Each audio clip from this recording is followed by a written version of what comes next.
பர்சனலாக ஒரு தேடல் இருக்கும், ப்ரொஃபஷ்னலாக ஒரு தேடல் இருக்கும். Sometimes personal life take over ஆகும், sometimes professional life take over ஆகும்.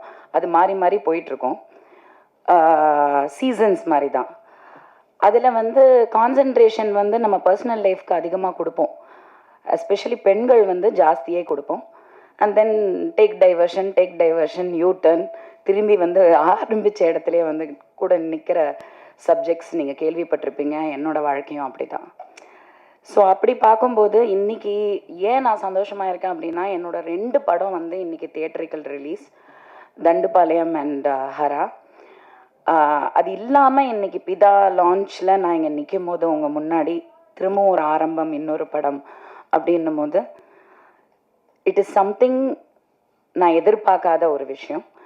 ஒரு எக்ஸாமில் தோல்வி அடைஞ்சா சூசைட், லைஃப்பில் வந்து ஒரு காதல் தோல்வி அடைஞ்சா சூசைட், கொலை, எவ்வளோ விஷயங்கள் இருக்குது. அதெல்லாம் தாண்டி ஒரு வெற்றி இருக்குது, அதெல்லாம் தாண்டி ஒரு ஹோப் அப்படிங்கிறது இருக்குது லைஃப்பில். அது நம்ம பிளான் பண்ண தேவையில்லை, எதிர்பார்க்க தேவையில்லை. Just keep going. விடாமுயற்சி, விடாமல் போயிட்டே இருங்க. தினமும் எந்திரிங்க, உங்கள் வேலையை செய்யுங்க, நல்லதே செய்யுங்க. கண்டிப்பாக வந்து there is a light at the end of the tunnel. அதை சொல்லணுன்னு நான் ஆசைப்பட்டேன். இல்லைன்னா நான் இந்த மாதிரி வந்து இன்னைக்கு வந்து இந்த லான்ச்சில் வந்து Charan sir, we have a personal connection. அவர், அப்புறம் லக்ஷ்மி ராமகிருஷ்ணா மேடம், இவங்கெல்லாம் வருவாங்க. அப்புறம் சோபனா வந்து ஆங்கர் பண்ணுவாங்க. பெரிய வெற்றிங்க. எனிவே, கம்மிங் டு பிதா, கார்த்திக் வந்து எனக்கு ஃபர்ஸ்ட் வந்து தம்பி கூப்பிட்டதே அக்கான்னு தான் சொல்லி ஃபோன் பண்ணி கூப்பிட்டாரு. ஸோ என்கிட்ட சொன்னார், இந்த மாதிரி வந்து நான் யூஸ்வலாக கதை கேட்க மாட்டேன், நான் அது நிறைய மேடையில் சொல்லியிருக்கேன். எதுக்கு அவங்க டைமையும் வேஸ்ட் பண்ணி என் டைமையும் வேஸ்ட் பண்ணோம். எனக்கு என் கதாபாத்திரம் என்ன, நான் என்ன பண்ணுறேன், எத்தனை நாள், எப்போ டேட்டு, அவ்வளோதான். அதுக்கப்புறம் சம்பளம் எல்லாம் அது பார்த்துக்கலாம் அப்படின்ட்டு. ஸோ அந்த மாதிரி ஒரு இதில் தான் பிதா வந்தது. I really like something different.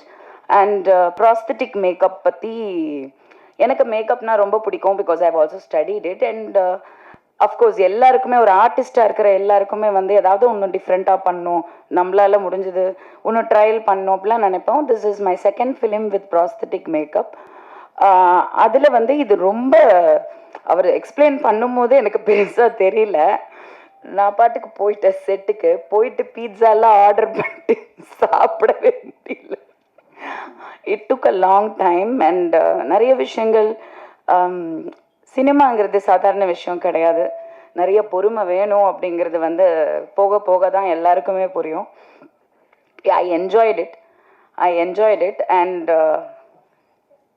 you right? Yeah, she did the prosthetic makeup for the film. Yeah, she did an excellent job. Russia did a excellent job.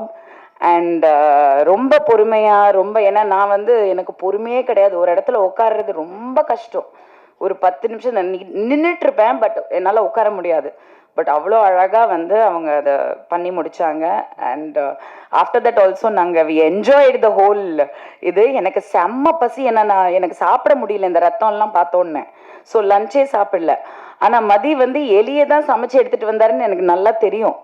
ஆனாலும் நான் அதை வந்து அப்படி நிஜமாக ரசித்து சாப்பிட்டேன். சுவையாக இருந்துச்சு. பட் நமக்கு இமேஜினரி விஷுவலில் வந்து எலி தானங்க வரும். ஐ ஹட் சீன் தட் எலியோட ஷாட் வந்து நான் மானிட்டரில் பார்த்தேன். அதுலேயே இந்த படத்தோட தரம் தெரிஞ்சது.